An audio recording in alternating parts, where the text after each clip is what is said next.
Hello everyone, आवाज येतोय माझा? सो स्टार्ट करूयात आपण. कोणी हिंदी भाषिक आहे का किंवा हिंदीमध्ये घेणं अपेक्षित असेल तर प्लीज चॅट बॉक्स में टाइप करा, म्हणजे आपण हिंदीमधनं घेऊयात. केदार सर,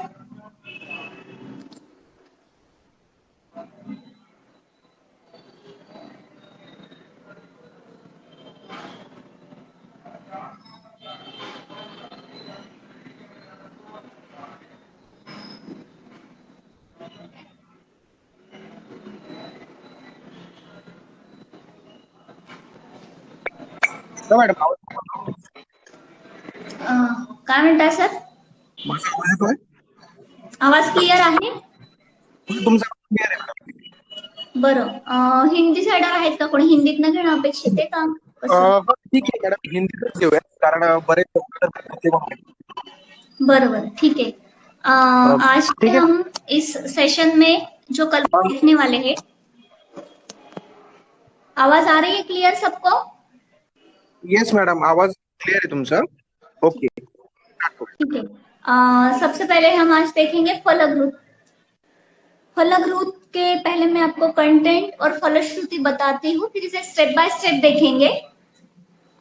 फलग्रुत के अगर आप कंटेंट देखते हैं तो उसमें है मंजिष्ठा, मधुकम, कुष्ठम, त्रिफला शर्करा बला, मेदा पयस्या काकोली, मूलम च अश्वगंधजाम, अजमोदा हरिद्रे द्वे, हिंगुकम कटुरोहिणी, उत्पलम कुमुदम द्राक्षा, काकोल्यो चंदनद्वयम, एतेषां कार्षिकैर्भागी घृतप्रस्थं विपाचयेत्, शतावरी रसक्षीरम घृताद्ययम चतुर्गुणम, सर्पिर्रेत नरा पीत्वा नित्यं श्रीशुरुषायते, पुत्रान् जनयते नारी मेधाढ्यान् प्रियदर्शनान्, या चैवास्थिर गर्भा स्यात् या वा जनयते मृतम्, अल्पायुषं वा जनयेत् या च कन्यां प्रसूयते, योनि दोषे रजो दोषे परिस्रावेश शस्यते, प्रजावर्धनम् आयुष्य सर्वग्रह निवारणम्, नाम्ना फलघृतं हि तत् अश्विभ्यां परिकीर्तितम्। ये व्यापक चिकित्सा रोगाधिकार का चक्रदत्त जो है चरक टीकाकार, उनका ये पाठ है फलघृत का, ये हमने आज लिया हुआ है। तो इसे हम थोड़ा सा स्टेप बाय स्टेप देखेंगे, एक सारे नहीं लेकिन कुछ इसमें से जो मेन कंटेंट है उसके बारे में थोड़ा विस्तार से बात करेंगे। सबसे पहले अगर आप देखेंगे मंजिष्ठा, तो मंजिष्ठा के बारे में तो आप सभी जानते हैं। मैं ये बताना चाहूंगी कि इस कल्प के जो सारे कंटेंट है मैक्सिमम सारे रक्त प्रसादन करने वाले हैं, रक्त शोधक है, रक्त स्तंभक है, रक्तगामी है। इसमें से कुछ पिपली जैसे जो द्रव्य है वो रक्ताग्नि को बढ़ाने वाले हैं। रक्त के अंदर जो उष्णता है, तीक्ष्णता है, रक्त का जो एसिडिक पीएच है उसे कम करने वाले ये सारे हर्ब्स है जो फलघृत में यूज किए हुए। इसके साथ साथ शतावरी का स्वरस, गोघृत, ये भी सारे पित्त शामक द्रव्य इसमें है। और रक्त के अंदर जो उष्णता तीक्ष्णता बढ़ी हुई है उसको कम करने के लिए फलघृत मतलब रक्त प्रसादन का काम ये बहुत अच्छी तरह से करता है। तो सबसे पहले बात करेंगे मंजिष्ठा के बारे में। मंजिष्ठा के बारे में आप सभी जानते हैं, मैं एक सिंपल फैक्ट बताना चाहूंगी। जामनगर यूनिवर्सिटी में एक ट्रायल हुई, क्लिनिकल ट्रायल, उसमें 30 पेशेंट्स जो कैंसर के 60 पेशेंट सिलेक्ट किए गए, उसमें से 30 पेशेंट्स को कीमोथेरेपी से पहले मंजिष्ठा का फांड दिया गया, सिर्फ फांड, हाँ, कुछ उसका कुछ ज्यादा मतलब कुछ हेवी डोज भी नहीं, सिर्फ फांड। फांड आप लोग जानते हैं कि एकदम माइल्ड होता है। तो कीमोथेरेपी से पहले फांड दिया गया 30 पेशेंट्स को कैंसर के, और 30 पेशेंट्स को कुछ नहीं दिया था आयुर्वेद का मेडिसिन। तो रिजल्ट ये देखा गया उस रिसर्च का, at the end of the research chemotherapy के जो साइड इफेक्ट्स होते हैं कीमो के कैंसर के पेशेंट में, तो जिनको मंजिष्ठा फांड दिया हुआ था उनमें कीमोथेरेपी के साइड इफेक्ट 66% से कम दिखाई दिए। मतलब उनमें जो साइड इफेक्ट्स या एडवर्स इफेक्ट कीमोथेरेपी के होते हैं यूजुअली जो होते हैं वो सिर्फ 34% तक ही दिखाई दिए, सिर्फ मंजिष्ठा फांड यूज करने से। तो इसका मतलब आप समझ सकते हैं कि जो भी विषाक्तता है, जो तीक्ष्णता है, जो विषाक्तता या तीक्ष्णता है उसका शरीर पे ज्यादा दूषित परिणाम या उसका गलत प्रभाव शरीर पे ना होने देना, ये मंजिष्ठा का एक अच्छा फंक्शन है। तो इसलिए रक्त का प्रसादन अच्छे से करना ये मंजिष्ठा का प्रमुख कार्य है। आपको सभी को पता है कि ये वर्ण है मंजिष्ठा। इसके बाद हम देखेंगे मधुकम। मधुकम मतलब यष्टि मधु। यष्टि मधु जो है, इसके बारे में थोड़ा सा मैं विस्तार से बात करूंगी। बिकॉज जैसे देखिए, राइट फ्रॉम प्रेगनेंसी मतलब कंसीव होने से पहले से जिन लोगों को टेंडेंसी है कि या फिर पहले कभी एक्टोपिक प्रेगनेंसी रही है फर्स्ट टाइम कभी, तो उनको सेकेंड टाइम मतलब अगर एक्टोपिक रही है और वो रिमूव करनी पड़ी, प्रेगनेंसी ट्यूब को रिमूव करना पड़ा, फैलोपियन ट्यूब को एक साइड के, ऐसे टाइम पे यष्टि मधु अगर हम यूज करते हैं, क्यों? क्योंकि यष्टि मधु का अगर आप लैटिन नाम देखेंगे तो वो है ग्लिसराइजा ग्लैब्रा, जिसका मीनिंग है स्मूथ, एकदम स्मूथली सारी एक्शन होना। तो फर्टिलाइजेशन जब ट्यूब में होता है, फैलोपियन ट्यूब में, तो वहां पे इम्प्लांटेशन ना होते हुए वो जो जाइगोट है वो पूरी तरह से गर्भाशय में आके स्मूथली, मतलब कहीं ना चिपकते हुए, जैसे यष्टि मधु जिस तरह से विकृत कफ को अंदर चिपकने नहीं देता, बाहर निकालने में मदद करता है, उसी तरह से अगर जाइगोट है उसका इम्प्लांटेशन कहीं गलत जगह ना हो जाए, उसको ट्रैवल करके मतलब पूरा गर्भाशय में लेकर आना, ये काम यष्टि मधु अच्छी तरह से करता है। इसके बाद अगर आप देखेंगे तो यष्टि मधु संधानीय गण में आया हुआ है। संधानीय मतलब दो चीजों का संधान करना। संधान किस चीज का हो सकता है? किसी भी चीज का। जैसे मान लीजिए शुक्र और शोणित का संधान नहीं हो रहा है, सारे रिपोर्ट्स नॉर्मल है, सारी एनाटॉमी नॉर्मल है, फिजियोलॉजी सारी नॉर्मल है, फिर भी अगर प्रेगनेंसी नहीं रह रही है, प्रेगनेंसी ऑफ अननोन एटियोलॉजी, ऐसे केसेस में संधान होना, आर्तो मतलब शुक्र और शोणित का, स्त्री बीज और पुरुष बीज का, तो ये संधानीय है यष्टि मधु, तो वो संधान का काम करेगा। इसके साथ साथ वो जीवनीय गण में आया हुआ है, यष्टि मधु जीवनीय है। वैसे फलभृत में काफी कंटेंट, जैसे मेदा, पयस्या, काकोली, ये सारे ही मैक्सिमम जो है जीवनीय गण के कंटेंट आए हुए। तो जीवनीय गण का यूज गर्भिणी में कब हम करते हैं कि जब प्रेगनेंसी रह चुकी है, 6 वीक्स हो गए हैं मान लीजिए, और फिर भी फिटल हार्ट साउंड नहीं आए हैं, तो यूजुअली कभी कभी लेट 7th 8th वीक्स में भी अपियर होते हैं फिटल हार्ट साउंड। तो अगर उसमें जीवन आना, गर्भ में जीवन आना, उसका हार्ट काम करना अच्छी तरह से, हार्ट स्टार्ट हो जाना, ये अगर आप फंक्शन चाहते हैं तो इसके लिए फलभृत या उसमें जो जीवनीय गण के द्रव्य है वो, या स्पेसिफिक अभी हम बात कर रहे हैं यष्टि मधु की, यष्टि मधु की, तो यष्टि मधु जीवनीय भी है, संधानीय है, मतलब जीवन प्रदान करने वाला।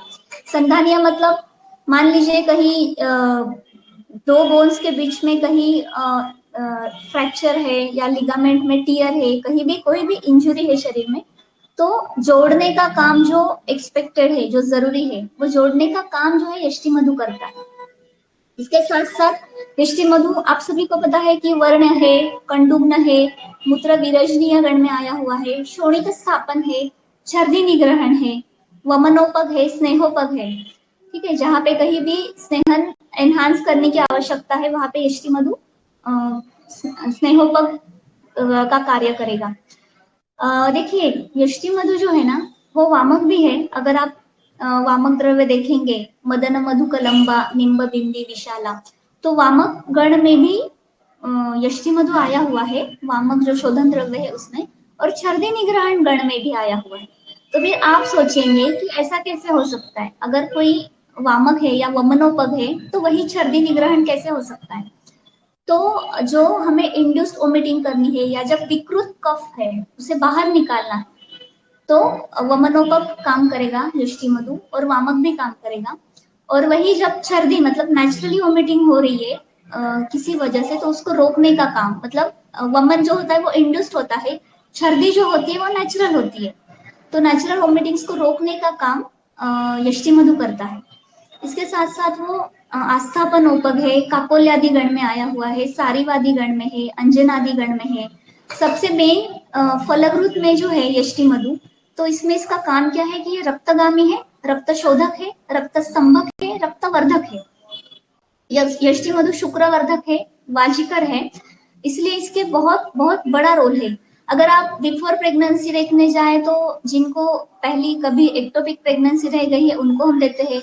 ड्यूरिंग प्रेगनेंसी अगर आप देखेंगे तो गर्भिणी के जो मासानुमासिक कल्प है 9 महीने के, उसमें से लगभग 5 से 6 महीने के कल्पों में यष्टि मधु आया हुआ है, क्योंकि इसका हर कंडीशन में योगदान है यष्टि मधु का।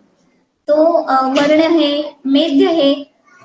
अगर आपको पता होगा चरक का जो रसायन अध्याय है, रसायन अध्याय में इतना बड़ा रसायन अध्याय है जिसके 4 रसायन पाद है।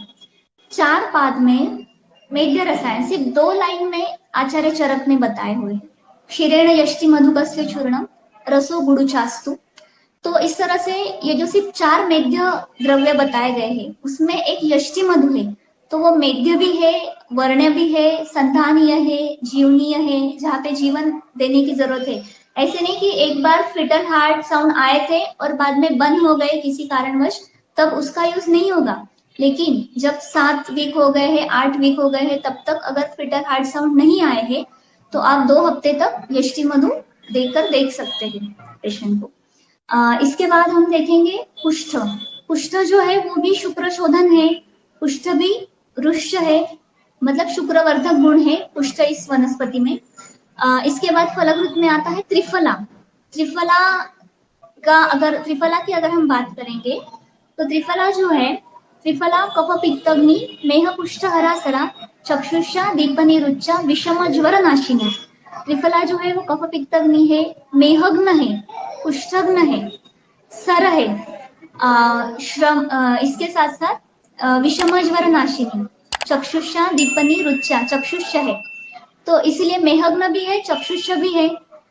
इसीलिए जब हमें मतलब ये काम करना है कि किसी को प्रमेह है और उसकी वजह से दृष्टि पे कुछ विकृति आ रही है या दिन ब दिन डिजनरेशन हो रहा है या ऑप्टिक नर्व में कुछ प्रॉब्लम आ रही है, तो प्रमेह की वजह से जब दृष्टि दोष होगा तो इस पे त्रिफला अच्छा काम करता है, स्पेशली त्रिफला का घृत।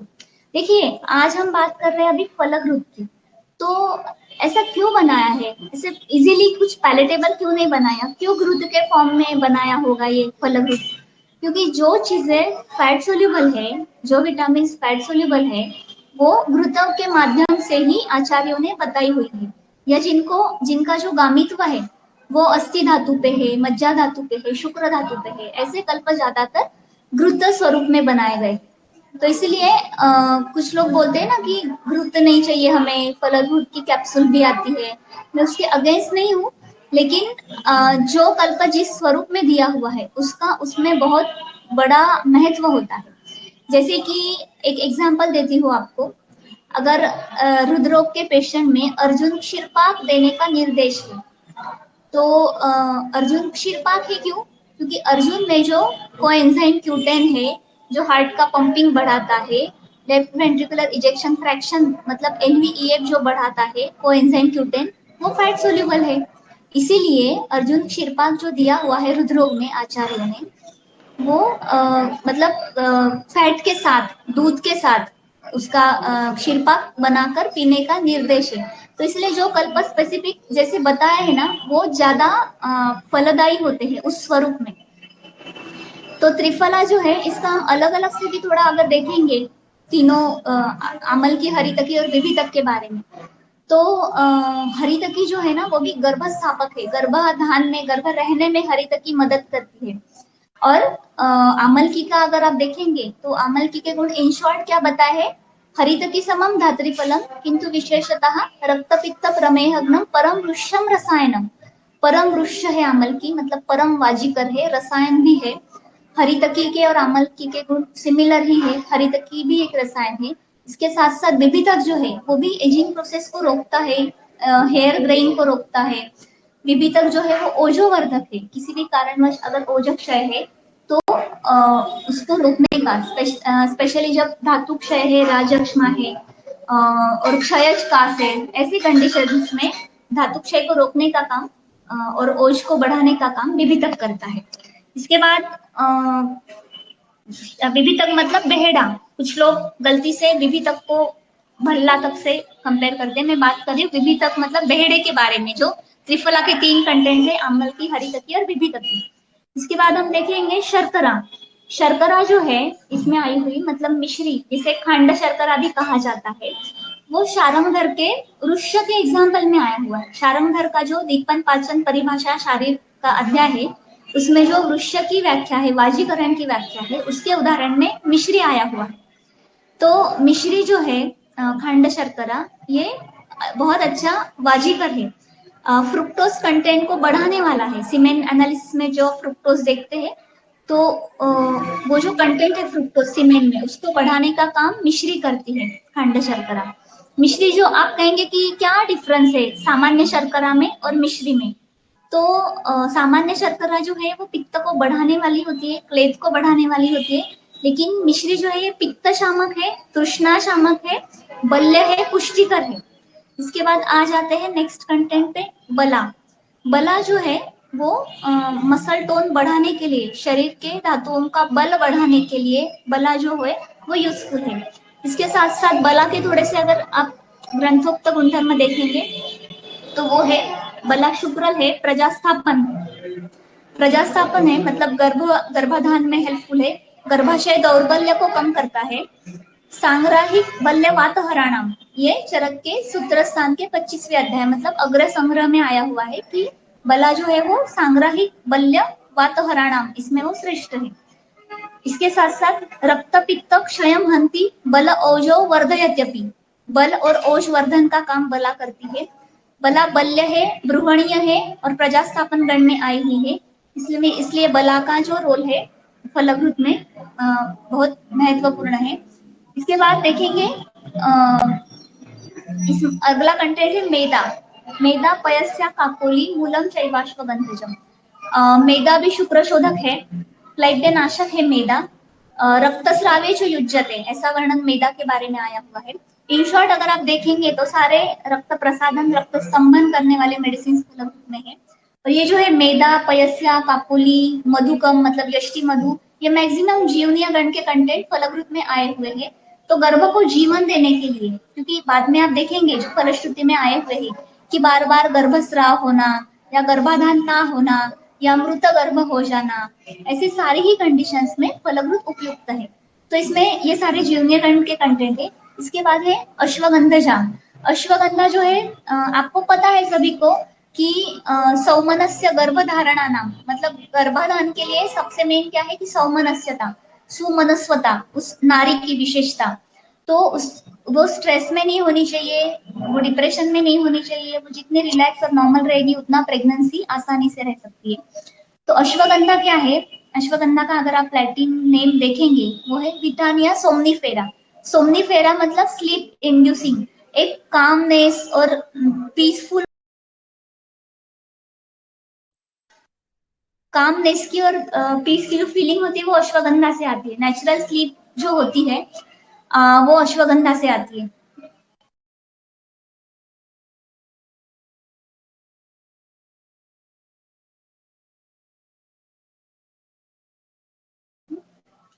तो अश्वगंधा जो है सारे जैसे कुछ लोगों को बहुत थॉट्स आते हैं और वही वही थॉट्स बार बार आते हैं, नींद उड़ जाती है, तो ऐसे कंडीशन में अश्वगंधा, बाकी आप सभी को पता है कि अश्वगंधा बल्य है, गृहणीय है, वृक्ष है, बहुत अहम बहुत बड़ा वाजिकर द्रव्य है अश्वगंधा। इसके साथ साथ एक जब स्ट्रेस है किसी भी चीज से और स्ट्रेस की वजह से नींद नहीं आ रही, तो ऐसे कंडीशन में अश्वगंधा बहुत ही उपयुक्त है। इसके साथ साथ अजमोदा हरिद्रे द्वे हिंगुकम कटिरोहिणी। अजमोदा जो है वो शूल प्रशमन है, वात शामक है। इसके साथ साथ हरिद्रा जो है वो विषग्न है,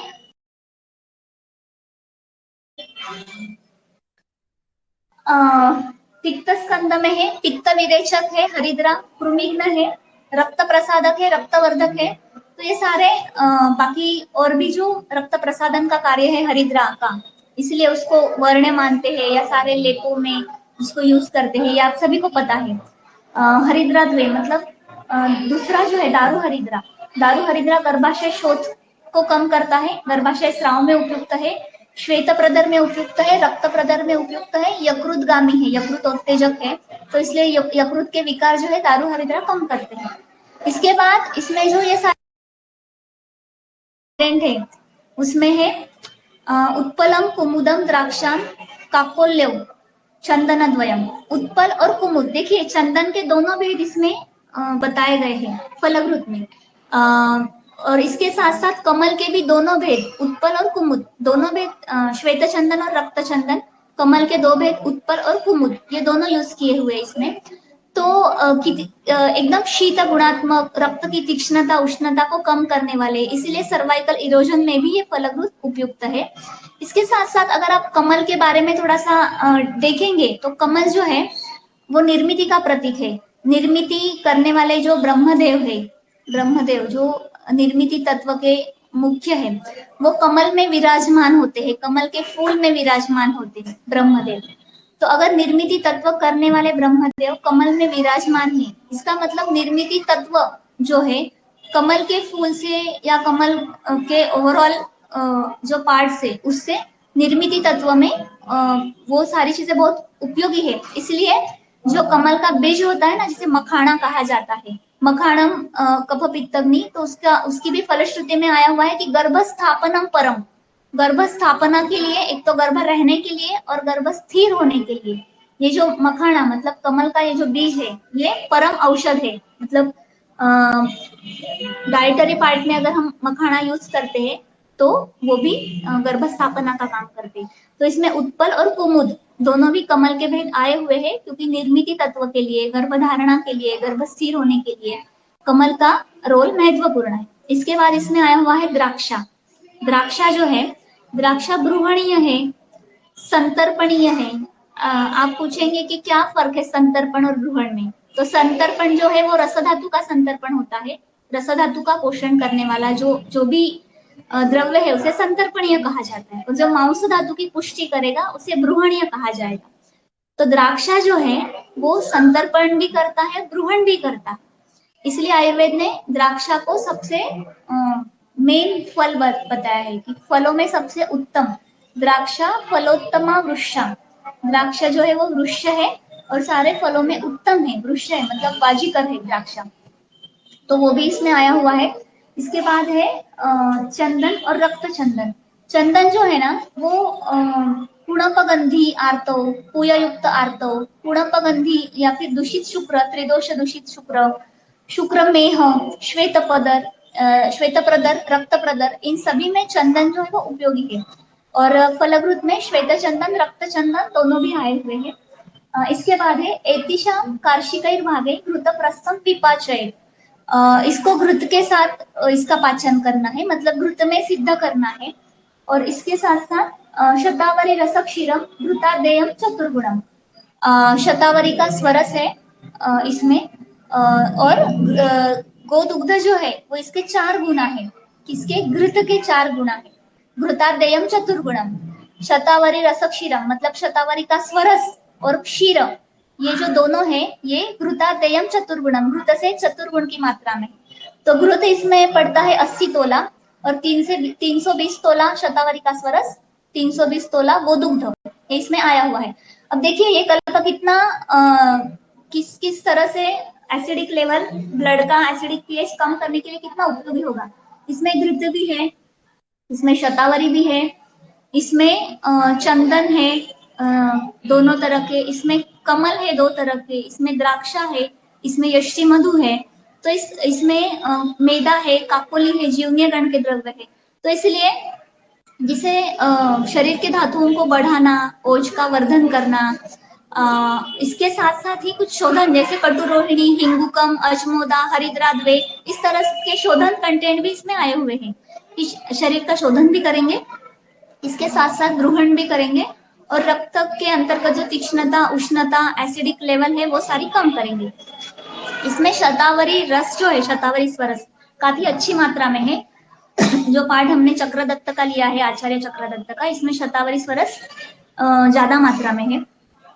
तो इसीलिए ये जो है बहुत अच्छा पित्त शामक तो होगा ही, इसके साथ साथ मेधाढ्यान प्रिय दर्शनार्थ फलग्रुत के यूज से ये जो सारे कंटेंट इसमें गए हैं रक्त प्रसादन करने वाले, उसकी वजह से गर्भिणी ने अगर सेवन किया तो वो खुद भी और उसका होने वाला गर्भ भी, मेधाढ्यान जो मेधा है वो बहुत ही प्रचुर मात्रा में रहेगी गर्भ की। और प्रिय दर्शनान, वो जो बेबी होगा वो देखने में बहुत ही प्रिय होगा। इसका मैं आपको एक बता देती हूँ एग्जाम्पल। प्रिय दर्शन में मतलब क्या होता है कि जो कलर है बेबी का वो एकदम फेयर आता है। फेयर मतलब पिंकिश कलर आता है बेबी का। और इसके साथ साथ होठों का कलर है, प्रेगनेंसी में अगर यूज करती है गर्भिणी तो गर्भ के होठों का कलर जो है पिंक आता है। तो ये एक सीक्रेट है जो अगर आप ड्यूरिंग 5th मंथ गर्भावस्था के गर्भिणी में यूज करते हैं फलग्रुत, क्योंकि ऐसे बताया गया है कि पंचमय मांसी गर्भ से मांस शोणितोपचय भवत्यादिकम अन्यभ्यो मासेभ्य। 5वें महीने में गर्भ में मांस और शोणित की निर्मित होती है। तो जब शोणित तैयार हो रहा है गर्भ में, तब सारे रक्त प्रसादन द्रव्य आप यूज करेंगे तो उसका कलर तो अच्छा होगा ही, साथ ही साथ होठों का कलर भी बहुत अच्छा होगा। और एक फायदा ये होता है गर्भिणी में फलग्रुत देने का कि जो पेरिनियल मसल्स है उसे अच्छी तरह से मतलब घी की वजह से वहां पे उसकी इलास्टिसिटी बढ़ जाती है। At the time of delivery जो स्ट्रेचिंग होना चाहिए पेरिनियल मसल्स का, जिसे हम ऑस का डायलेटेशन बोलते हैं, फुल डायलेटेशन 10 सेंटीमीटर, वो जो एक्सपेक्टेड होता है प्राइमी में उसे 12 से 18 घंटे लग जाते हैं। लेकिन जब आप फलग्रुत का यूज करते हैं तो ये ड्यूरेशन काफी शॉर्ट हो जाता है। और ये जो स्ट्रेचेबिलिटी है, ये जो इलास्टिसिटी है, ये बढ़ जाती है पेरिनियल मसल्स की फलग्रुत के यूज से। तो जितना हो सके, अगर हो सके तो थ्रू आउट 9 मंथ्स फलग्रुत देना है एएनसी में। अगर नहीं नहीं पॉसिबल तो एटलीस्ट 5वें महीने से आपको फलग्रुत गर्भिणी में स्टार्ट करना है। उसका टेस्ट थोड़ा सा उतना पैलेटेबल नहीं होता, तो फर्स्ट ट्राइमेस्टर में कई बार नौसिया मीटिंग्स होते हैं तो एएनसी नहीं ले पाती। लेकिन एटलीस्ट 5th मंथ से आपको गर्भिणी में ये देना है। इसके बाद शतावरी के बारे में थोड़ा सा देखेंगे, क्योंकि शतावरी का स्वरस इसका मेन कंटेंट है। तो शतावरी जो है बल्य है, वयस्थापन है, मधुर स्कंद गण में आई हुई है चरकोक्त। इसके साथ साथ विदारी गंधादि पित्त शमन गण में है। इसके पर्याय नाम अगर देखते हैं शतावरी के तो वो है बहुसूता, मतलब अच्छे से प्रोजनी या फिर अपत्य अच्छी ज्यादा होने वाले जिसके सेवन से। तेजवल्ली, तेज को बढ़ाने वाली है शतावरी। दीप्या मतलब अग्नि की दीप्ति करने वाली, भूख को बढ़ाने वाली है। मांस धातु का ब्रूहण और मांस को ताकत देने वाली है। कई लोग मुझे पूछते हैं कि शतावरी लेने से पहले शतावरी जो है वो बल्य है, वृक्ष है, गुरु है, तो इसका सेवन करने से पहले कुछ अग्निदीपन चिकित्सा लेने की जरूरत है क्या? तो कोई जरूरत नहीं है, बिकॉज शतावरी इटसेल्फ इज दीपनीय। इसका पर्याय नाम ही आया हुआ है दीप्या। तो शतावरी बहुत अच्छी दीपनीय है। शतावरी बेसिकली मांस धातु पे काम करती है, अग्नि पे काम करती है, मेधा पे काम करती है। शतावरी का अगर आप रेफरेंस देखेंगे तो मेधाग्नि पुष्टिदा स्निग्धा नेत्र्या गुल्माति सारजी। मेधा दायक है, अग्नि बढ़ाने वाली है, पुष्टिदायक है, स्निग्ध है, नेत्र है, गुल्म अतिसार को जीतने वाली है। महाशतावरी मेध्या रुद्या वृषा रसायनी, ये रसायन है आप सभी को पता है, ये एफ्रोडिजियक भी है। मतलब जब किसी फीमेल को काम शक्ति या काम वासना कम है तो उसको बढ़ाने का काम भी शतावरी करती है। इसीलिए शतावरी जो है, शतावरी कल्प कुछ लोग बहुत कॉमनली छोटे बच्चों को भी दे देते हैं। तो जैसे बिफोर प्यूबर्टी ये ना दे, उसके बाद थोड़ा सा मतलब फुल ग्रोथ होने के बाद या ग्रोथ की फेज में आप दे सकते हैं शतावरी। बहुत छोटे बच्चों को ना दे, नहीं तो क्या होता है कि सेकेंडरी सेक्सुअल कैरेक्टर्स थोड़े से जल्दी आ जाएंगे, इसलिए शतावरी थोड़ा सा लेट स्टार्ट करना है, बहुत छोटे लड़कियों को नहीं देना है।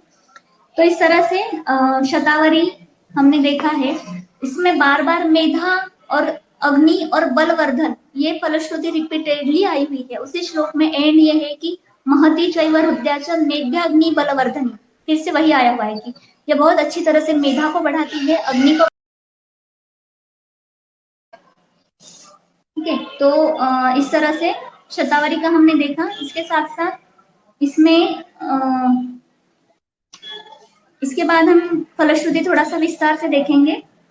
पुत्रान जनयते नारी मेधाढ्यान प्रिय दर्शनान। पुत्रान जनयते इसका मतलब ये नहीं कि सिर्फ पुत्र प्राप्ति के लिए, पुत्र मतलब अपत्य जो भी होगा, कन्या या पुत्र जो भी होगा वो जिनको नहीं हो रहा है उनके लिए फलभूत उपयुक्त है। मेधाढ्यान, मेधा प्रचुर मात्रा में बढ़ाने के लिए फलभूत उपयुक्त है। प्रिय दर्शनान, जिसको प्रिय दर्शन चाहिए, देखिए इसमें जो कुष्ठ वगैरह है, इसमें जो त्रिफला है, कुटकी है, हरिद्रा, दारू हरिद्रा, ये सारे शोधन करने वाले द्रव्य है। कृमिघ्न है इसमें काफी सारे, तो ये शरीर का शोधन भी करेगी, शरीर के फ्री रेडिकल्स टॉक्सिन्स को हटाएगी। इसके साथ साथ सारे रक्त प्रसादन द्रव्यों से त्वचा का ब्रूहण, त्वचा का पोषण, त्वचा का संतर्पण भी करेगी। तो इसीलिए प्रिय दर्शनान ये जो है फलश्रुति हमें देखने को मिलती है। या चैव स्थिर गर्भास्यात् या वा जनयते मृतम, जिनके गर्भ अस्थिर रहते हैं, मतलब बार बार मिसकैरेज हो जाता है या स्पॉटिंग हो जाता है या सबकोरियोनिक ब्लीड या हिमोरेज देखने को मिलता है, या फिर मृत गर्भ जिनको पहले कभी हुआ है, स्टिल बर्थ वगैरह हुआ है, ऐसे केसेस में फलभूत हमें थ्रू आउट 9 मंथ्स यूज करना है। इसके साथ साथ मैं आपको और एक बता देती हूँ। मान लीजिए कि इनफर्टिलिटी की केस है और पेशेंट लॉन्ग टर्म तक कंटिन्यू नहीं कर पाए हैं, आपने बताया था कि 6 महीने तक आपको ट्रीटमेंट करनी है, बट पेशेंट नहीं कर पाए किसी कारणवश, तो ऐसे केसेस में मैं पेशेंट को सिर्फ ये बोल देती हूँ कि अगर आप ट्रीटमेंट कंटिन्यू भी नहीं कर पाए तो ये जो फलभूत है ये आपको लेते रहना है जब तक प्रेगनेंसी नहीं रह जाती। और ऐसे केसेस हैं मेरे पास, जो सेकेंडरी इनफर्टिलिटी की केसेस होती है वो ज्यादा एफर्ट्स नहीं लेते, वो थोड़ा 1-2 महीना कोशिश करते, फिर बाद में उनको लगता है कि नहीं ऑलरेडी एक बेबी है, तो सेकेंड के लिए वो बहुत ज्यादा एफर्ट्स नहीं ले रहे, तो ऐसे वक्त उनको हम बोल देते हैं कि आप ये फलभूत लेते रहिए कंटिन्यू, फलभूत से प्रेगनेंसी रहने में आसानी होगी। तो इनकेस अगर फीमेल पार्टनर में कुछ दिक्कत है, कुछ प्रॉब्लम है, तो फलभूत जो है, फलभूत के निरंतर सेवन से प्रेगनेंसी रहना ये देखा जाता है। मतलब ओरली देते हैं, कई बार हम लोकली मतलब उत्तर बस्ती के लिए भी फलभूत यूज करते हैं। सर्वाइकल इरोजन में भी या तो त्रिफलाग्रत या महात्रिफलाग्रत या फलभूत, इसमें से एक कुछ हम लोकल एप्लीकेशन के लिए पेशेंट को देते हैं। तो इस तरह से फलभूत जो है इसका काफी अच्छा यूज है स्त्री की लाइफ में। जैसे राइट फ्रॉम प्यूबर्टी, अगर पुरुषार्थ है, मेंस्ट्रुएशन ठीक से नहीं हो रहा है, उसमें भी आप दे सकते हैं, और अप टू मेनोपॉज, अगर पेरीमेनोपॉजल एज में कुछ दिक्कत हो रही है पेशेंट को, उसमें भी दे सकते हैं। और इनफर्टिलिटी के लिए तो देना ही है, क्योंकि जैसे इसमें बताया गया है कि पुत्रान जनयते नारी, मतलब पुत्र प्राप्ति के लिए, पुत्र कन्या जो भी हो उनकी प्राप्ति के लिए मेधाढ्यान प्रिय दर्शनान अस्थिर गर्भ चैवास्थिर गर्भ स्यात् या वा जनयते मृतम, जिनको कभी पहले मृत गर्भ हुआ है उनके लिए भी अल्पायुषम वा जनयेत, मतलब जिनको अल्पायुषी प्रीटर्म बेबीज हो जाता है या आयुजीआर है, ऐसे केसेस में भी आप फलभूत यूज कर सकते हैं। अच्छी मात्रा में यूज करना है, 20 ml पर डे, सुबह 10 ml और शाम को 10 ml। ये जो देना है ये खाली पेट देना है, क्योंकि घृत है, थोड़ा सा खाना खाने से पहले या ब्रेकफास्ट से पहले देंगे तो और अच्छे से अग्निगित्ति करेगा। और इसकी फलश्रुति में आया हुआ है योनि दोषे रजो दोषे परिस्रावे च शस्यते, योनि दोष, रजो दोष और किसी भी तरह का स्राव होना योनि मार्ग से, इसमें फलभूत उपयोगी है। देखिए बहुत वेग दिया हुआ है, स्पेसिफिक नहीं दिया है, ऐसे नहीं दिया कि वातला योनि व्यापद या पित्तज योनि व्यापद के लिए यूज करना है। योनि दोषे और योनि व्यापद रोगाधिकार में दिया हुआ है, मतलब सारे योनि व्यापदों में फलभूत यूज करना है। इसके साथ साथ प्रजावर्धनम आयुष्यम सर्वग्रह निवारणम, प्रजावर्धनम देखिए रिपीटेडली आया हुआ है कि प्रजावर्धन के लिए मतलब अपत्य होने के लिए फलभूत उपयुक्त है। इसके साथ साथ ये बहुत सुंदर फलश्रुति है कि सर्वग्रह निवारणम, अगर किसी भी तरह की ग्रह बाधा है, ग्रह बाधा की वजह से अगर प्रेगनेंसी नहीं रह रही है या फिर उस फीमेल में कोई दिक्कत आ रही है, तो उसका भी निवारण फलभूत से होता है। नामना फलभूतम एतत् अश्विभ्याम परिकीर्तितम, तो ये जो फलभूत है, इन शॉर्ट किसी भी वेला पे फल आने के लिए जो भी स्टेजेस होती है, अगर आपने किसी फल का, किसी भी चीज की बेला देखी होंगी, तो पहले फूल आता है फिर फल आता है, तो ये सारे स्टेजेस मतलब पुष्प दर्शन मतलब फीमेल बॉडी में ओवुलेशन, उसके बाद फल आना मतलब गर्भाधान ओवुलेशन होना, और वो जो गर्भ है वो थ्रू आउट टिका रहना, वो भी अच्छा होना, मेधा उसमें प्रचुर मात्रा में होना, वो दिखने में प्रिय दर्शन होना। जिन भी पेशेंट्स ने, जिनको हम प्रिस्क्राइब करते हैं फलग्रुत, अगर अच्छे से फलग्रुत लिया है प्रेगनेंसी पीरियड में, तो उनके जो बेबीज होते हैं ना, वो इतने जो ये जो शब्द बताया गया है प्रिय दर्शनान, ये लिटरली देखने को मिलता है। उनमें बहुत जो सौंदर्य है बहुत अप्रतिम होता है, जिनको हमने फलग्रुत दिया हुआ है। और तो और ये फायदा और अलग से कि लेबर के टाइम पे, लेबर नॉर्मली होता है, जो सर्विक्स का डायलेटेशन होना चाहिए वो बहुत रैपिडली होता है। 12 से 18 घंटे जो लेती है प्राइमी, उसकी जगह पे हमने ये देखा है कि 4 से 5 घंटे में ही पूरा, मतलब फिटस, उसके बाद प्लेसेंटा आउट, पूरा सब कुछ 5 घंटे में टोटल सब कुछ हो जाता है। तो इसका ये फायदा है फलग्रुत का। तो इसलिए सारे पेशेंट्स में, इनफर्टिलिटी के कपल हो, आर्तव जन्य कोई दुष्टि हो, श्वेत प्रदर, रक्त प्रदर, योनि दोष, cervical erosion, endometrial receptor activity कम होना, बीटा एससीजी कम होना, या फिर प्रेगनेंसी ना रहना, इन सारी केसेस में फलग्रुत जो है वो उपयुक्त है। तो इसीलिए गायनेक के ऑप्स के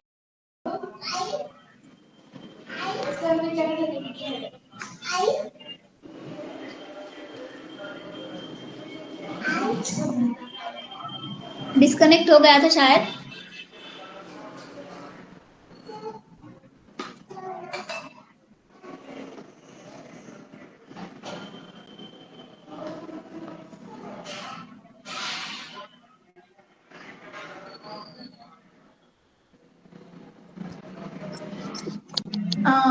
केदार सर डिस्कनेक्ट झालं होतं बहुतेक. हो हो, रिस्टार्ट करतो मी. ओके बरं, ठीक आहे. ओके.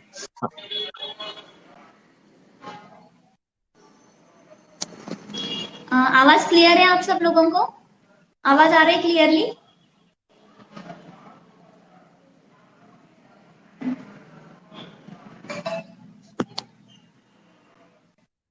अभी हम नेक्स्ट कल्प पे जाएंगे, चंद्रप्रभा।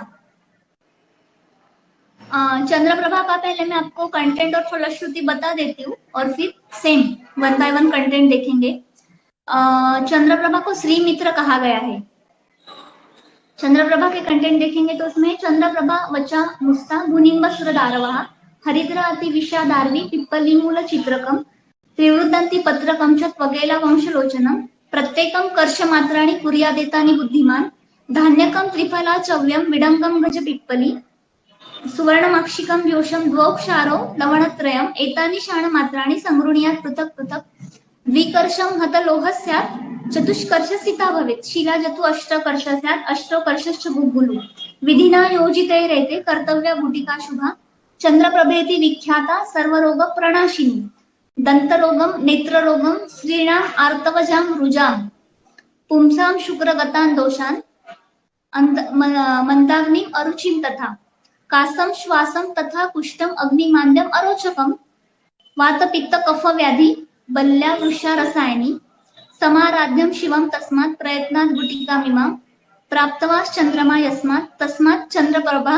स्मृता निहंति विंशतिर्मेहान् पृच्छम अष्टविधम तथा चतुस्रस अश्मरिस तद्वत् मूत्राघातां त्रयोदशा अंडवृद्धि पांडुरोगम कामलाम च हलिमकम। अभी कंटेंट जो है, इसके जो मेन कंटेंट है उसको हम थोड़ा सा विस्तार से देखेंगे। देखिए, चंद्रप्रभा वचा, वचा जो है, वचा का कार्य क्या है? आप सभी को पता है कि वचा प्रमाथी है। शारंगधर के दीपन पाचन परिभाषा शारीर में प्रमाथी का जो एग्जाम्पल आया हुआ है, इसमें वचा और मरीच, ये दो एग्जाम्पल्स आचार्य शारंगधर ने दिए हुए हैं। वो क्या काम करता है? प्रमाथी द्रव्य निज वीर्येण यद्रव्यम स्रोतोभ्यः दोष संश्रया निरस्यति प्रमाथी स्यात् तद्यथा मरीचम वचा। जो खुद के वीर्य से, अपनी ताकत से, अपनी इफिकेसी से स्रोतसों में संचित दोषों को बाहर निकालता है, उसको प्रमाथी कहते हैं। तो उसके दो एग्जाम्पल आए हैं, मरीच और वचा। तो चंद्रप्रभा में वचा है कंटेंट एक, जो कि स्रोतसों में अवरोध है, किसी भी तरह का अवरोध है स्रोतसों में, उसको दूर करने का काम वचा करता है। इसके बाद है मुस्ता। मुस्ता जो है, आपको पता है कि मुस्ता दीपन पाचन है। अग्निदीपन और पाचन का काम करता है। ज्वरग्न है, जो भी चीजें ज्वरग्न है वो सारे रसगामी है, मतलब रस धातु को ठीक करते हैं, क्योंकि ज्वर की संप्राप्ति में रस धातु का रोल है। इसलिए ज्वरग्न जो भी चीजें होती है वो रस धातु को प्राकृत करते हैं, नॉर्मल करते हैं। चंद्रप्रभा वचामुस्ता भूनिम्ब सुरदारवा, भूनिम्ब मतलब किरात तिक्त जो है, किरात तिक्त जो है वो मेदोपाचक है, शरीर के अंदर के मेद को कम करता है। किरात तिक्त जो है इसी वनस्पति का एक पर्याय नाम राम सेवक भी है, क्योंकि प्रभु राम जब वनवास में थे तो उन्होंने किरात तिक्त इस वनस्पति का सेवन किया था कई बार, और वो करते थे। किरात तिक्त जो है वो कृमिघ्न है, मेदोपाचक है, महासुदर्शन का एक मेन कंटेंट है। महासुदर्शन क्या है कि एक बड़ा अस्त्र जिसे कह सकते हैं हम। जैसे जब कोई भी अस्त्र शस्त्र काम नहीं करता तब भगवान कृष्ण का महासुदर्शन चक्र जिस तरह से काम करता है, इसी तरह का महासुदर्शन चूर्ण जो है वो शरीर में काम करता है। स्पेशली उसमें जो किरात तिक्त है ये कैटालिस्ट का काम करता है।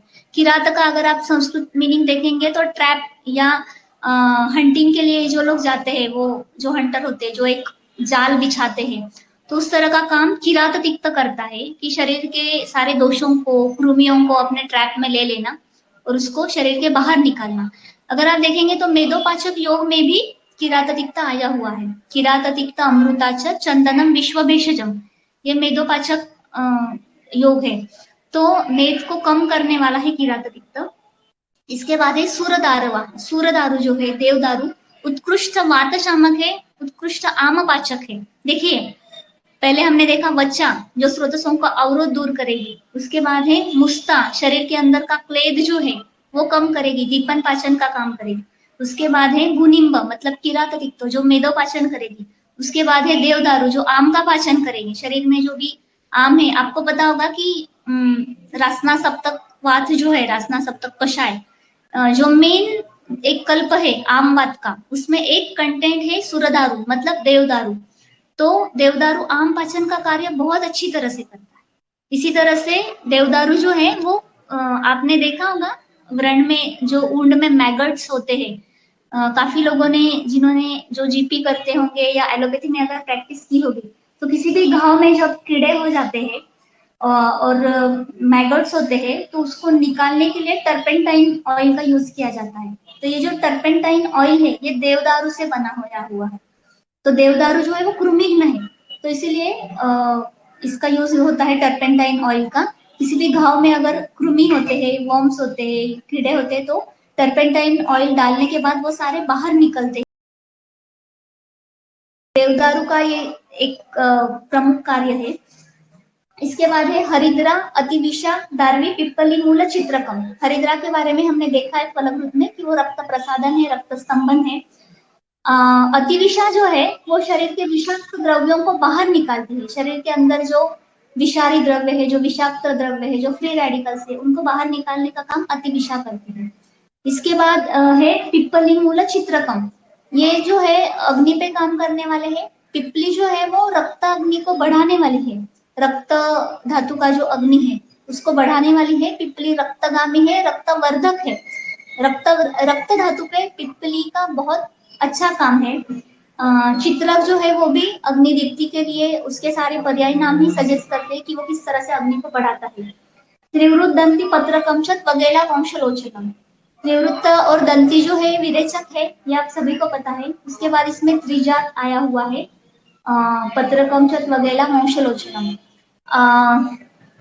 ये जो है त्वक, एला, इसके बारे में थोड़ा देखेंगे। त्वक जो है मतलब दालचीनी, ये रस धातु शरीर का प्राकृत करती है, अच्छा करती है। इसके बाद है एला। एला आपने देखा होगा वामक गण में आए हुए हैं, कण लवण वचेला सरसपात छर्दनानी, तो एला जो है ये वामक है। एला जो है ना ये क्लेद को कम करती है, शरीर के अंदर जो विकृत क्लेद है उसको कम करती है। एला क्लेद को पचाती है, सामता को कम करती है। एला मतलब इलायची जिसे कहा जाता है। ये सीतोपलादी चूर्ण का भी एक कंटेंट है, जो सीतोपलादी राजक्षमा का के रोगाधिकार में आता है, उसका भी एक कंटेंट है। त्वक भी है उसमें, दालचीनी उसमें, एला भी है। तो एला जो है वो प्लेग पाचन का काम करती है। वंशलोचन, वंशलोचन के बारे में अगर आपने प्रैक्टिकली वंशलोचन कभी देखा होगा, तो जो बाम्बू का वृक्ष होता है, बाम्बू बाम्बू का पेड़, बाम्बू का पेड़ की जो जॉइंट्स होते हैं, वो जंक्शन जो है, जॉइंट्स में या जंक्शन के बीच अंदर की तरफ वंशलोचन निकलता है, उसमें से व्हाइट कलर का पल्प निकलता है, उसे वंशलोचन कहा जाता है। तो ये स्ट्रक्चर सेम है, जिस तरह से शरीर में अस्थि धातु है और मज्जा उसका पूरण करता है, मज्जा धातु, सेम उसी तरह से बाम्बू जो है अस्थि तत्व का प्रतीक आप मान लीजिए, और उसके अंदर वंशलोचन जो है वो पूरण करता है। उसी तरह से वंशलोचन हमारे शरीर के अंदर जब कहीं उरक्षत है, उसको भरने का काम करता है। इसीलिए सीतोपलादी में वंशलोचन भी आया हुआ है। कंटेंट हम चंद्रप्रभा के देख रहे हैं, लेकिन इसमें त्वक, एला, वंशलोचन, ये कंटेंट ऐसे कॉमन है जो सीतोपलादी में भी है, तो इसलिए मैं उस पे डाइवर्ट हो गई। तो कहने का उद्देश्य ये है कि वंशलोचन जो है पूरण का काम करेगा, जहां कहीं भी क्षति होगी या कहीं भी धातु क्षय होगा, तो उसमें पूरण का काम जो है वंशलोचन करता है। मज्जा का जो कार्य है हमारे शरीर में पूरण करना, वो काम वंशलोचन से सुचारू रूप से होता है, प्राकृत रूप से होता है। इसके बाद हम आते हैं धान्यकम, त्रिफला, चौव्यम, विडंगम, गजपिप्पली। धान्य जो है ना, धनिया, जिसे साबुत धनिया कहा जाता है, ये जो है ये चिलेटिंग एजेंट है। शरीर के अंदर जो फ्री रेडिकल्स है उसको बाहर निकालने का काम करते हैं। इसलिए किसी भी तरह की एलर्जी हो, हेवी मेटल्स हो, या आजकल बहुत सारा पोल्यूशन, बहुत सारे फर्टिलाइजर्स, पेस्टिसाइड्स हम हमारे शरीर में जा रहे हैं, तो धान्य जो है इसे बाहर निकालने का काम करते हैं। धान्य का क्वाथ अगर हम लेते हैं, पेशेंट को बोलते हैं कि 1 कप पानी में 1 चम्मच साबुत धनिया डाल के उसको उबाल के छान के उसका क्वाथ लेना है, तो कहीं भी शोथ या कोई भी एलर्जिक कंडीशन, जैसे शरीर पे रैश आई है या इचिंग हो रहा है, एलर्जी हो रही है, कृच्छार्तव है, ऐसे केसेस में धान्य जो है वो शरीर में चिपकी हुई या रुकी हुई चीज जो है उसको बाहर निकालने का काम करता है। उसके बाद है त्रिफला, त्रिफला हमने देखा फलश्रुत में डिटेल। इसके बाद है चौव्यम, चौव्य जो है पंचकोल का एक कंटेंट है, आप सभी को पता है वो अग्नि को बढ़ाने वाला है। विडंगम, गजपिप्पली, हम सारे कंटेंट नहीं देखेंगे, इसमें से कुछ पार्ट पे ही हम फोकस करेंगे। तो इसमें विडंग जो है, विडंग का कार्य आप देखेंगे तो विडंगम कटु तीक्ष्णोष्णम वृक्षम वन्नीकरम लघु। विडंग जो है वो कृमिघ्न है, और ये 13 प्रकार की अग्नि पे काम करता है। मतलब एक मेन जाठराग्नि, पंचमहाभूतों के 5 अग्नि और 7 धातुओं के 7 अग्नि, इन 13 तरह की अग्नियों को बढ़ाने का काम विडंग करता है। और कई बार हम जब आप छोटे बच्चों को विडंगारिष्ट या विडंग चूर्ण या विडंग और गुड़ की टैबलेट बना के देते हैं, तो कई लोग, कुछ लोग बोलते हैं कि हम लोग तो डिवर्मिंग लेते हैं, या जो एलोपैथी के जो होते हैं अल्बेंडाजोल या मेबेंडाजोल जैसे मेडिसिन, तो वो हम लोग ऑलरेडी ले रहे हैं, लेकिन उनके जो लार्वा होते हैं, उनके जो एग्स होते हैं वर्म्स के, उन एग्स को भी मारने का काम विडंग करता है। तो इसलिए जब छोटे बच्चे बार बार इल होते हैं, तो विडंग उनको मंथ में एक बार, या जैसे अगर किसी को बार बार सर्दी जुकाम खांसी हो रही है, या किसी को दूध डाइजेस्ट नहीं हो रहा है, मिल्क इंटेक जो है उनका बहुत ज्यादा है बच्चों का, और अगर दूध डाइजेस्ट नहीं हो रहा है, तो पहले के जमाने में ट्रेडिशनली ये फॉलो होता था कि दूध में विडंग है, एक मुट्ठी भर विडंग डाल के उसको उबाल के छान के उस बच्चे को वो दूध दिया जाता था। अभी भी सूतिका को हम जो सजेस्ट करते हैं कि विडंग सिद्ध दूध ही पीना है, विडंग या सुंठ सिद्ध दूध, क्योंकि विडंग जो है जो छोटे बेबी की ग्रोथ अच्छा करेगा, 13 तरह की अग्नियों को बढ़ाएगा, कृमिघ्न कार्य करेगा। आप सभी को पता है छोटे बच्चों को जो भी दिक्कतें होती है कफ की वजह से और कृमि की वजह से बच्चों में, तो विडंग उस पर बहुत अच्छा कार्य करता है। तो चंद्रप्रभा में ये कृमिघ्न द्रव्य भी आया हुआ है विडंग। इसके बाद है सीधा इसमें देखिए शिलाजीत भी है, गुग्गुलू भी है। इसका मतलब गुग्गुल जो है कर्षण करेगा, शरीर में मेद को कम करेगा। शिलाजितु शरीर को अच्छे से पोषण देगा, शरीर का बल बढ़ाएगा, शरीर की धातुओं का बल बढ़ाएगा। इसीलिए प्रमेय हमें यूजफुल है, क्योंकि मेद धातु बढ़ने की वजह से जो चेंजेस शरीर में दिखते हैं उसे वो कम करेगा। इसलिए अगर फलश्रुति में आपने देखा तो निहंति विंशतिर्मेहान पृच्छम अष्टविधम तथा 20 तरह के जो प्रमेह है उसे कम करने का काम चंद्रप्रभावती करती है। पृच्छम अष्टविधम तथा मूत्रपृच्छ जो है 8 तरह के, उसे कम करने का काम चंद्रप्रभा करती है। चतस्रस अश्मरी तद्वत मूत्राघातम त्रयोदशा 4 तरह की अश्मरी और 13 प्रकार के मूत्राघात जो है चंद्रप्रभावती के सेवन से कम होते हैं। अंडवृद्धि पांडुरोगम कामलांश हलिमकम, इनमें भी चंद्रप्रभा काम करता है। इसके साथ साथ है दंत रोगम नेत्र रोगम श्रीनाम आर्तवजा रुजाम, स्त्रियों में आर्तवजन्य होने वाली रुजा मतलब डिस्मेनोरिया या पेनफुल मेंस्ट्रुएशन या कृच्छार्तव जिसे कहा जाता है, वो चंद्रप्रभावती के सेवन से कम होता है। इसका डोज कितना देना है? 250 mg की टैबलेट, 3 टैबलेट सुबह शाम बिफोर मील देनी है, तब जाके वो अपान क्षेत्र पे काम करेगी। इसके बाद है पुंसाम शुक्रगतान दोषान मंदाग्निम अरुचिम तथा पुरुषों में जो शुक्रगत दोष है, शुक्र दुष्टिजन्य सारे दोष, उस पे काम करेगी। इसके साथ साथ मंदाग्नि पे और अरुचि पे चंद्रप्रभा काम करेगी। कासम श्वासम तथा कुष्ठम अग्निमान्यम अरोचकम वात पित्त कफ व्याधि बल्लावृषा रसायनी, बल्य है, रुष्य है, रसायन है। इसलिए कुछ लोग जब पूछते हैं ना कि लॉन्ग टर्म ले लिया तो इससे कुछ साइड इफेक्ट तो नहीं होगा, या फिर ज्यादा मात्रा में दे दिया, जैसे मैं आपको बता रही हूँ कि 3 टैबलेट्स दिन में 2 बार देनी है, तो कुछ दिक्कत तो नहीं होगी? तो नहीं होगी, क्योंकि वो बल्य है, रुष्य है, रसायनी है, उल्टा शरीर का बल बढ़ाएगी, रसायन का कार्य करेगी, वाजीकरण का काम करेगी। समाराध्य शिवम तस्मात् प्रयत्नात् गुटिका मीमां प्राप्तवान चंद्रमा यस्मात् तस्मात् चंद्रप्रभा स्मृतम। ठीक है, तो ये स्टोरी आप सभी को पता है चंद्रमा की वगैरह, इसलिए मैं उसका विस्तार से उसे एक्सप्लेन नहीं करूंगी। तो सबसे मेन क्या है कि शरीर के अंदर जो क्लेद है, जो शोथ है, जो सामता है, चंद्रप्रभा डायूरेसिस का काम करती है, अश्मरी के भेदन का कार्य करती है, मूत्राघात, मूत्रपृच्छ, इन शॉर्ट अपान क्षेत्र के जो भी व्याधि है कि कष्टार्तव, मूत्रकृच्छ, मूत्राघात, प्रमेह, प्रमेह में भी जो है ये उपयुक्त है। तो इस तरह से अपान क्षेत्र के व्याधियों पे चंद्रप्रभा बहुत अच्छा काम करती है। गर्भाशय को बल देने वाली है चंद्रप्रभावती, बल्य है गर्भाशय के लिए। तो इसलिए जो अपान क्षेत्र में मतलब सारे ही रिप्रोडक्टिव ऑर्गन जो है वो अपान क्षेत्र में है, तो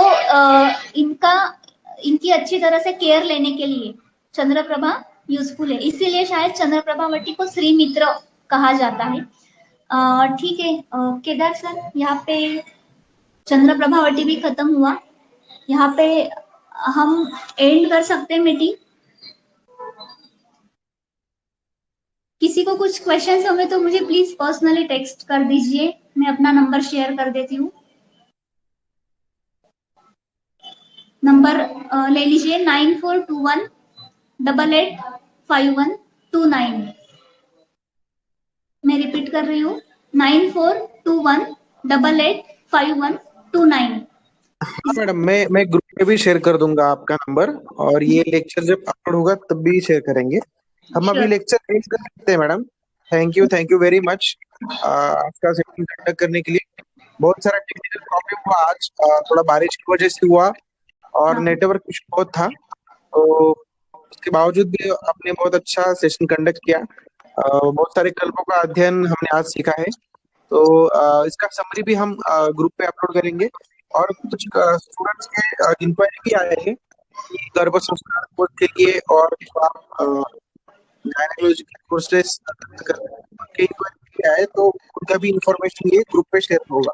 ओके, आप लोगों को मैं बताना चाहती हूँ, मेरा एक ऐप है आद्या आयुर्वेद गुरुकुल नाम का, अगर आप वो इंस्टॉल कर लेते हैं प्ले स्टोर से तो आपको उसमें से भी अपडेट्स मिलते रहेंगे। जब भी कोई भी वेबिनार होगा या कोर्सेज होंगे तो आप लोगों को उस ऐप के थ्रू, आद्या आयुर्वेद गुरुकुल नाम का ऐप है, वो उसके थ्रू आपको नोटिफिकेशंस मिलते रहेंगे।